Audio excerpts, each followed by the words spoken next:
Sous votre sapin à Noël, je parie qu'il y avait au moins un jeu de société. Les Français en sont fous. C'est le vendredi thématique de la rédaction d'Europe 1 en boutique. Alors, outre les classiques, les jeux en tout genre prolifèrent. On compte chaque année près de 1500 nouveautés désormais. Alors, un jeu, comment ça se conçoit? Comment ça se fabrique? J'ai le plaisir d'accueillir l'un des auteurs français les plus prolifiques et les plus célèbres aussi. Bonjour Bruno Catala. Bonjour. Merci d'être avec nous ce matin. Je vais citer quelques-uns de vos jeux les plus célèbres. Five Tribes, King Domino, Les Chevaliers de la Table Ronde, Jamaïca. C'est vous aussi derrière l'adaptation de Seven Wonders Duel, qui initialement, Seven Wonders n'est pas c'est un jeu de votre collègue et ami, je crois, Antoine Boza. Tout à fait, oui. Alors, concevoir des jeux, Bruno Catala, c'est votre métier à plein temps depuis près de 20 ans. Avant cela, vous étiez ingénieur en recherche-développement. C'est finalement assez proche.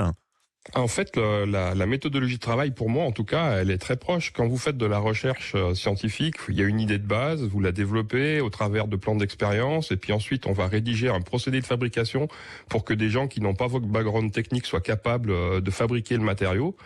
Et ben aujourd'hui, pour moi, c'est la même chose. J'ai une idée qui naît, je vais la développer au travers d'un long parcours de tests avec plein d'itérations, et puis quand l'expérience ludique que je veux conférer est là, alors je vais rédiger une règle pour que des gens qui ne me connaissent pas et qui ne me côtoient pas puissent être capables de partager ce jeu-là entre eux sans ma présence. Alors, ça demande quelle qualité de devenir auteur de jeu? Il faut être mécanicien, juriste un peu aussi, parce que les règles, évidemment, sont fondamentales.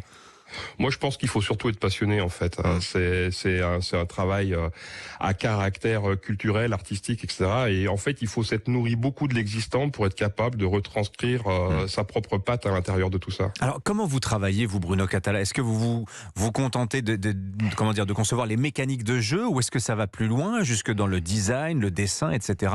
Comment vous travaillez?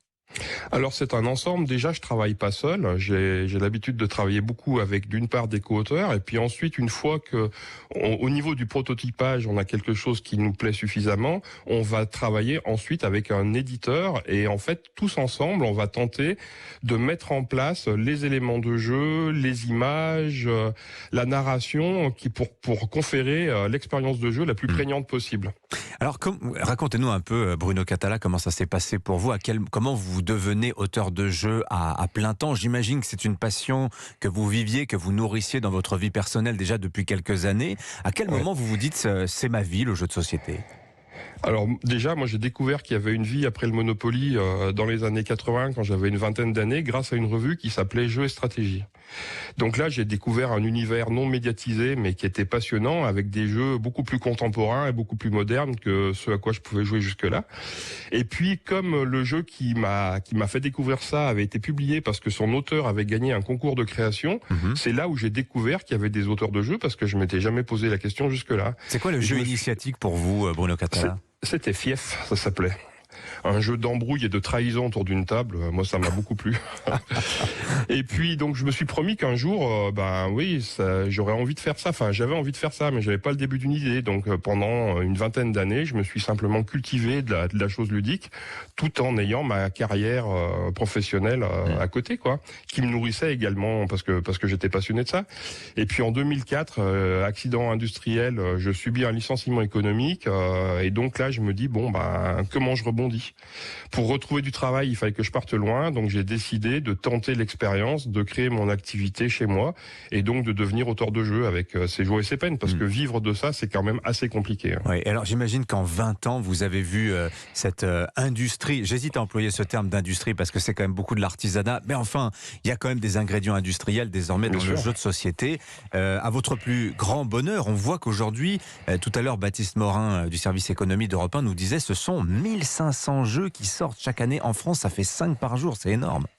Oui, c'est beaucoup, et voire même aujourd'hui, ça pose même un problème au niveau des boutiques spécialisées qui n'ont plus la capacité à absorber toute la production, c'est-à-dire qu'elles vont faire des choix en amont. En fait, on est dans la même dynamique que la bande dessinée il y a quelques années, où il y a eu cette explosion avec une offre qui est très très large, et là aussi les boutiques qui ne peuvent plus approvisionner toutes les nouveautés. Alors, et je voudrais vous poser une question aussi sur cette expression jeu de société. Je crois que c'est très français de parler de jeu de société. Aux États-Unis, on parle plutôt de jeux de plateau. Qu'est-ce que ça veut dire pour vous, cette expression jeu de société? À quoi ça renvoie? En fait, le jeu, c'est avant tout du lien social. C'est-à-dire que pratiquer un jeu, c'est simplement partager une expérience avec des amis, en famille, autour d'une table. Et du coup, ce mot société, je pense qu'il est vraiment pertinent. C'est vrai qu'on est les seuls à l'utiliser, mais ça nous ramène à l'essence même du jeu de société, c'est le partage. Mhm. Et en cette période qui est si dématérialisée, dans laquelle on a été si isolé à cause du Covid, c'est pas forcément un hasard si ce loisir finalement qui donne du lien social, c'est développé de cette façon-là. Il y a un côté refuge finalement dans le jeu de société, une forme de réaction au tout écran, et puis aussi peut-être la crise sanitaire. On dit que ça a eu un effet accélérateur pour l'industrie du jeu de société. Oui, oui, clairement, la crise sanitaire a permis aux gens de se recentrer sur des valeurs importantes. C'est le vivre ensemble. Et en fait, le jeu n'est que un outil finalement qui facilite le vivre ensemble. Ouais. Alors le jeu de société, c'est vrai que le grand public y a accès souvent dans les grandes surfaces ou grandes surfaces généralistes ou culturelles, mais c'est aussi tout un univers de ludothèques, de passionnés, de boutiques spécialisées. Bruno Cathala, vous, c'est vrai que vous racontez que vous venez plutôt de cet univers-là, des passionnés, des clubs. Comment on vit dans le monde, chez les puristes du jeu de société, cet élargissement de l'audience du jeu de société au grand public ? Mais on le vit avec bonheur parce que de toute façon, ça a été notre quête depuis tout le temps, en fait, d'être décloisonné, d'exister tout simplement. Et puis, c'est vrai qu'on a toute une offre qui est beaucoup plus, large que ce que les gens peuvent voir en grande surface. Et moi, je ne peux qu'inciter ceux qui nous écoutent à pousser la porte d'une boutique spécialisée dans un centre-ville. Alors, ils peuvent avoir un sentiment de tourbillon parce qu'il y a tellement de jeux sur les étagères et avec tellement de belles images, ainsi de suite, qui peuvent ne pas savoir quoi choisir. Mais justement, c'est là où il faut poser la question au ludicaire qui est là et qui, lui, n'est pas là pour vous vendre quelque chose à tout prix, mais pour vous proposer le projet qui va correspondre à votre parcours ludique, c'est-à-dire à là où vous en êtes aujourd'hui. Et vous allez découvrir des merveilles. Alors, en plus, il y a des manuels de règles qui font parfois près de 100 pages. C'est vrai que ça peut être rebutant, mais il y a alors 100 pages aujourd'hui, ça n'existe plus. Hein. Ça, c'est non. Moi, j'en ai un qui est assez costaud, mais enfin bon, bref. Ce que je voulais dire par là, c'est que ceux que ça rebute aujourd'hui, il y a plein de vidéos de passionnés sur YouTube, par exemple, qui proposent de montrer comment on joue au jeu. Ça aussi, c'est important parce que ça permet d'accéder plus facilement. Tiens, à la page revendications, parce que vous avez aussi des revendications, les auteurs de jeux. Bruno Cathala, vous n'êtes pas que des grands enfants, vous êtes aussi des créateurs, vous avez des choses à dire. Il se trouve que le jeu de société, par rapport à d'autres industries culturelles, c'est un objet juridique non identifié. Il n'y a pas vraiment de statut l'auteur de jeux de société. Ça pose des problèmes, ça aussi, hein. Oui, forcément, ça pose des problèmes, ne serait-ce que pour faire sa déclaration d'impôt, ça a été compliqué. Moi, au début, il a fallu que je passe par le centre des impôts, et en fait, personne ne comprend qu'est-ce que c'est qu'un jeu de société. Il faut savoir qu'aujourd'hui, officiellement, on est rattaché au ministère de la Jeunesse et des Sports, et non pas au ministère de la Culture. Alors que tout notre parcours et tout notre savoir-faire, il est très comparable à celui de la littérature ou de la bande dessinée, par exemple.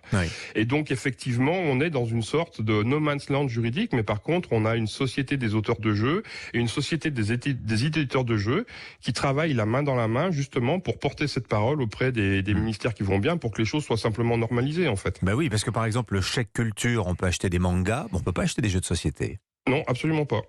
On peut acheter des jeux vidéo, peut-être bien, mais pas des jeux de plateau en fait.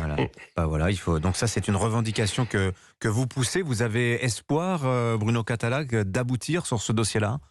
Alors ça fait 20 ans qu'on se bat sur ces projets-là.